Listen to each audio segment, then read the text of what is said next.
This is what happened to me right when I was painting the model and close to the time of delivering the model to my client. The model broke and I had to fix it in the shortest possible time. But don't worry, I quickly came up with a way to fix it. First, I separated the extra hard parts. And then I added the model in the Blender software and separated the broken part of the base and prepared it for printing. After the new base was ready, I glued the model and the base together first with glue and then with resin. I think the reason is that my model is broken without any impact. It should be an alcoholic gas that remains inside the model for washing time.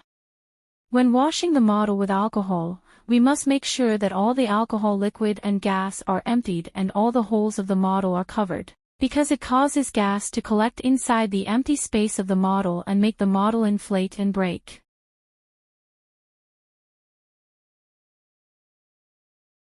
I try to cover and seal all the model holes with resin before I wash the model. If you want to avoid this problem like me, make sure to close all the model's holes before putting the model in isopropyl alcohol to wash it.